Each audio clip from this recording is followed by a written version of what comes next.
можно заменить фразу I like. I like playing computer games. I'm interested in computer games. I like music. I am keen on music. I like dancing. I'm into dancing. I really like sport. I love sport. I like playing the piano. I am fond of playing the piano.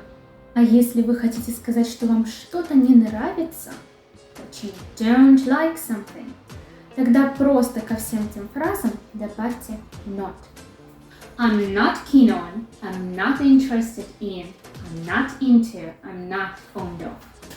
No, I don't love и I don't like.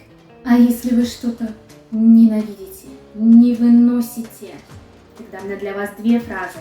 I hate и I can't stand. I hate cleaning. I can't stand cooking.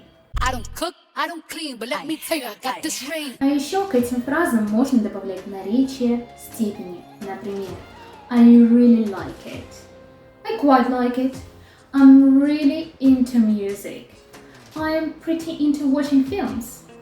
I'm very interested in photography.